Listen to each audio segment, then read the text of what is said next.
Ilikuwa imekuja kusikiliza kesi ya uhaini dhidi ya mwenyekiti wa Chama cha Demokrasia na Maendeleo ndugu Tundu Antipas Mughwai Lissu ambaye liko chini ya jopo la majaji watatu, Jaji Ndunguru, Karema na Kiwonde.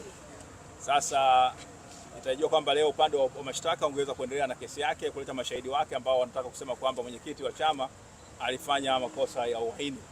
Lakini siku ya leo kwa bahati mbaya mshtakiwa ndugu mwenyekiti wa chama ndugu Tundu Antipas Mughwai Lissu akuwasilishwa mahakamani kwa kile ambacho upande wa mashtaka umedai kwamba kwa sababu za kiusalama. Lakini sisi wote tumefanikiwa kufika hapa mahakamani. Nadhani nchi yetu wa Dar es Salaam huko salama. Watu wote wameweza kusafiri, mabasi yanafanya kazi. Lakini upande wa mashtaka kwa wamesema kwamba unaomba kwamba kwa sababu za kiusalama haujaweza kumleta mwenyekiti wa Chama cha Demokrasia na Maendeleo mahakamani. Kwa hiyo hakuwepo mahakamani. Na baada ya hapo upande wa mashtaka ukaomba kwamba ukaeleza mahakama kwamba wenyewe leo utakiwa uendelee na kesi yake dhidi ya mwenyekiti na utakiwa ulete mashahidi wake ambao wanatokea Songea, si wengine wanatokea Iringa, watakiwa na Mbeya waweze kuja kutoa ushahidi dhidi yake. Sasa wakasema kutokana na sababu za kiusalama au mashahidi hawakuweza kuletwa, hawakuweza kutoka kusafiri kuja Dar es Salaam kwenye kesi. Kwa hiyo na wao waweze kujiandaa vizuri, kuweza kuandaa mashahidi wao hawa waweze kutoa ushahidi. Kwa hiyo kwa sababu hiyo kwa wameomba ahirisho la wiki mbili.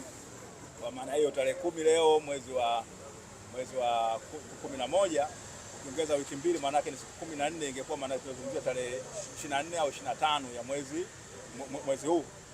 Jopo la majaji wao watatu, Jaji Ndunguru, Kiwonde na Karema baada ya kuchakata hilo ombi wamesema kwamba hawakubaliana upande wa serikali kusema kwamba kesi iahirishwe kwa wiki mbili, bali wameahirisha kwa siku mbili, yani ya leo na kesho, na kwamba tarehe 12 ya mwezi wa 11 mwenyekiti wa Chama cha Demokrasia na Maendeleo ndio Tundu Antipas Mughwai Lissu aletwe mahakamani na kesi iendelee.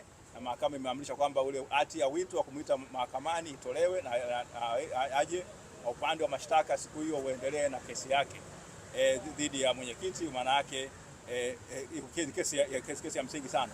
Sasa sisi tumeweza kuyaona hayo.